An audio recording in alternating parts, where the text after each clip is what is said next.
Hi guys, we're back here again today, filming one more time.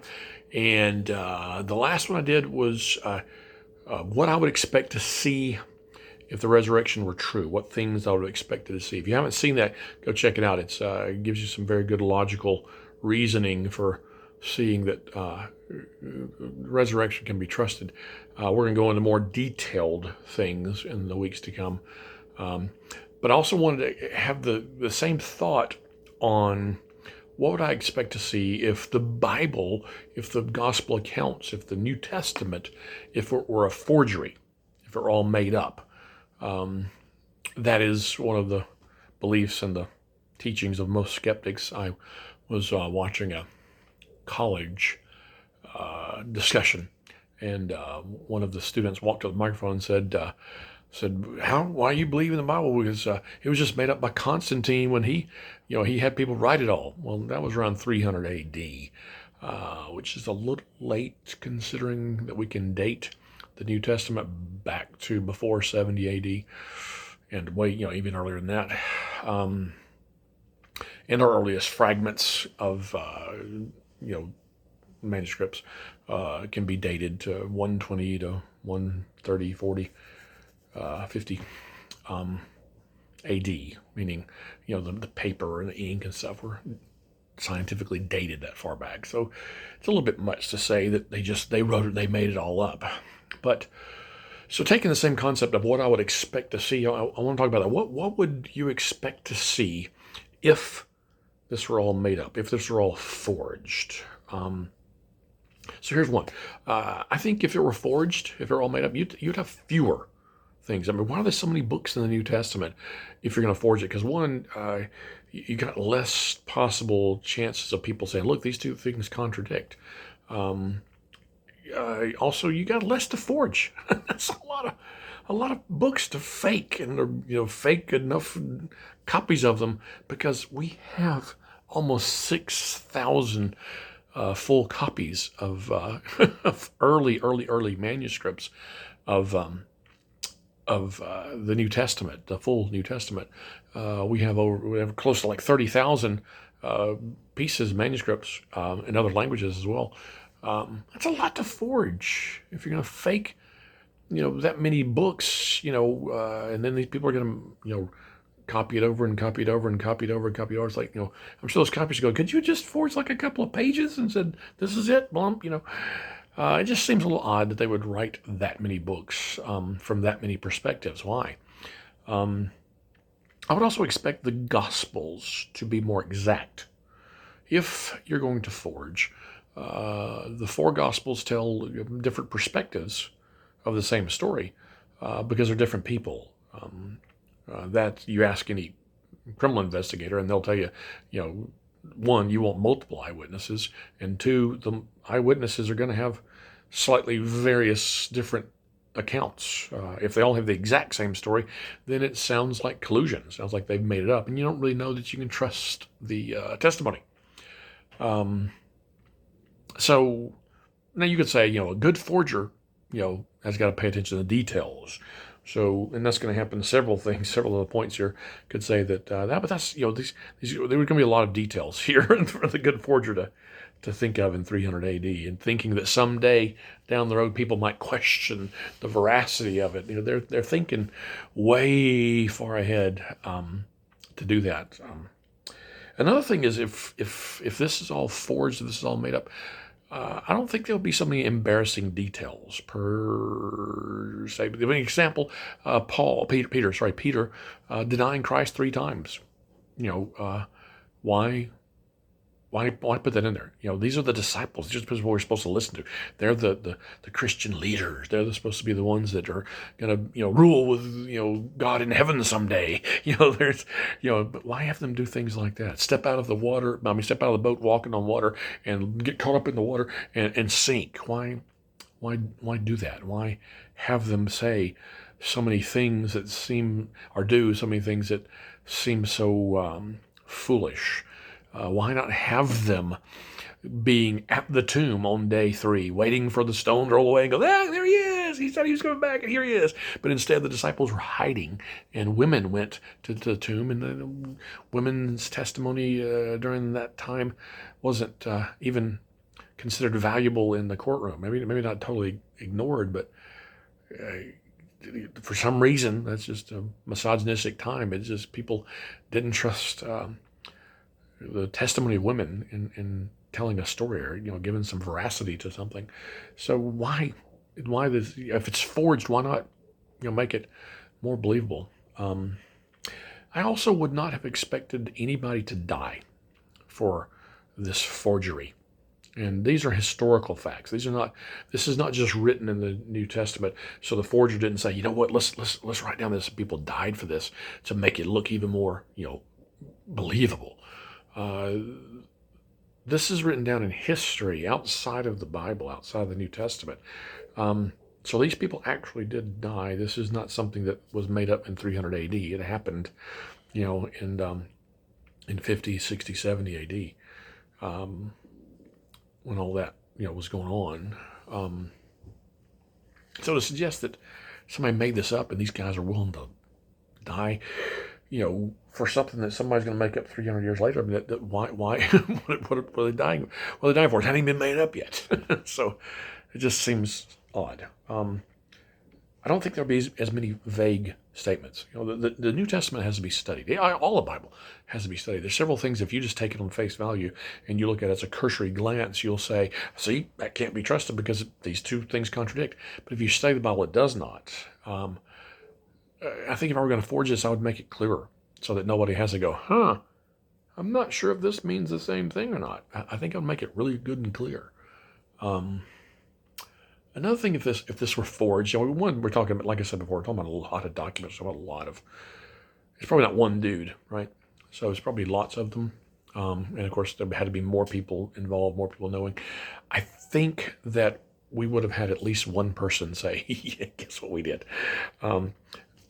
People tend to talk too much.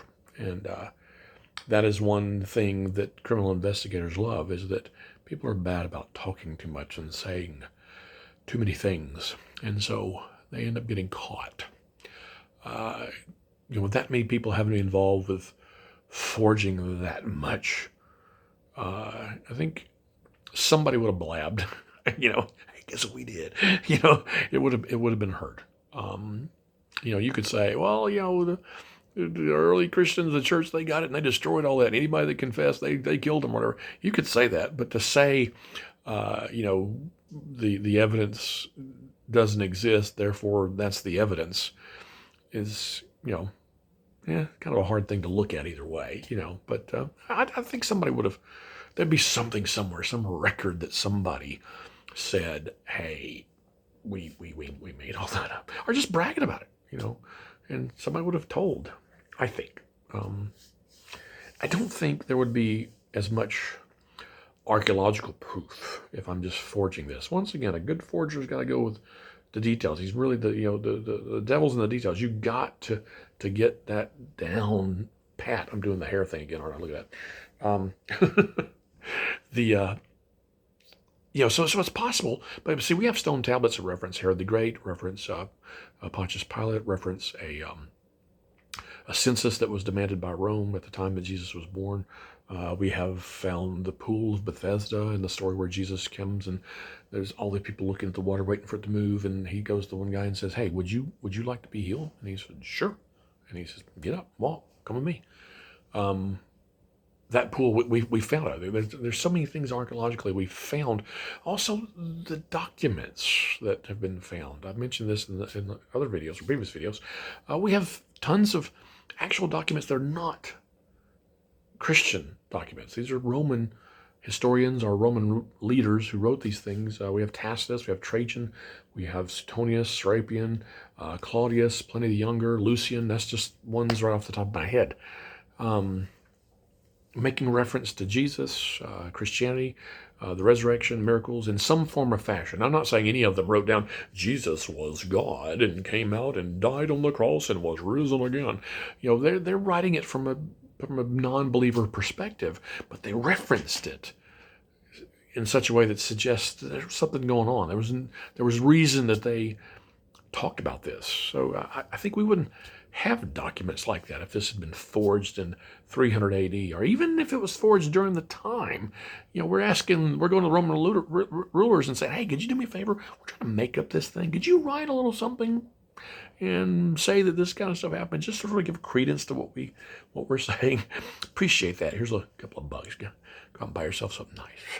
I just don't see that happening. It just seems like a ludicrous notion.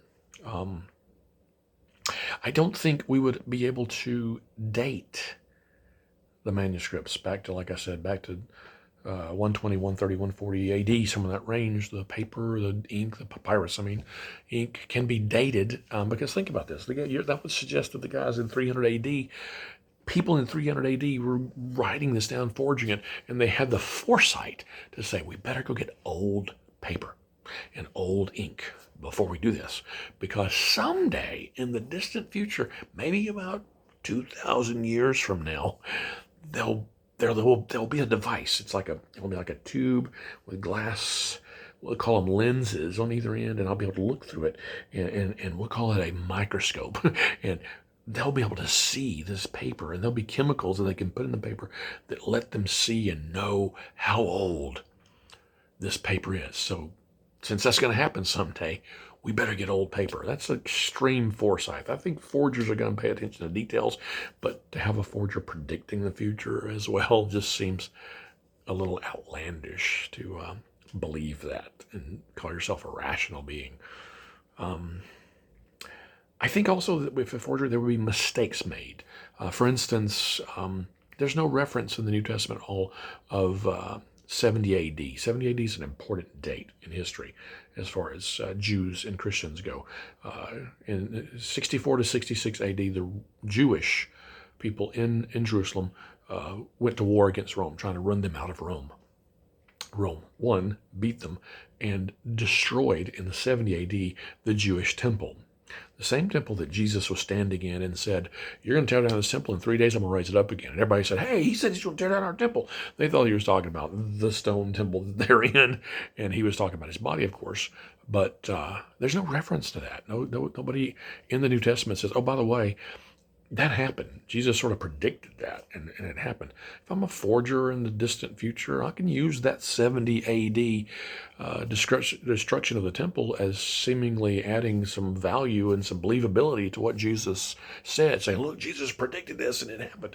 I think mistakes like that would have been made. One of the reasons we can date the New Testament so early as we can is because of that 70 AD big event. The destruction of a temple is a big deal. That's not just, we didn't just, steal somebody's tennis shoes. This was a real thing. I don't know why I said tennis shoes. But these last two to me are the biggest. Speaking of things being before 70 AD, I don't think we would have to try to figure out the date of the writings, because I think the writings would have been written at the feet of Jesus. If I'm forging this, I would have had James and Peter and Paul and John and all the guys sitting at Jesus' feet going, yes, sir. Yes, master. Keep writing. Keep talking. We're writing this down. Getting this, at his feet. They didn't write all this down because, like I said before, the disciples weren't really sure. They obviously, because they weren't standing there waiting at the tomb on day 3. They believed, they trusted, but then apparently they didn't expect that. So they didn't write this until after the fact. They were writing an eyewitness account. Hey, this happened. They weren't writing the teachings of Jesus until after.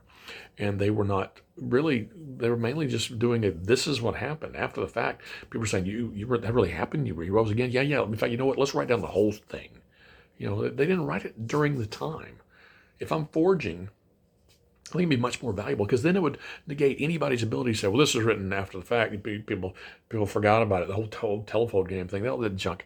You would be writing at the moment he's speaking. And then here's the big one. I think if we were going to forge this, I would have been like going, you know what? Here you go. The writings of Jesus. He wrote this. That's what I'd had. Why have fishermen and tax collectors and physicians and former Jewish religious leaders writing these things down? Why not just have the exact writings of Jesus? If you're going to fake it and forge it, go big or go home. I think we have enough reason to say we can trust the Bible.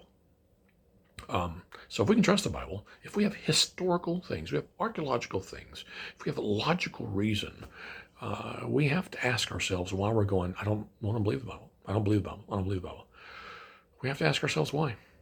It's not fair to yourself and to antiquity to just assume that the things you don't like didn't happen. It's not a That's not a true scholarly way of looking at things. You can't just decide you don't like that aspect of it, so it must not have happened that way. Not when there's so much logical reason, not so much rationale, and so much, hard proof and evidence of the things that happened. I think you have to stop and think. And that's coming from me, just a wicked man. Thanks.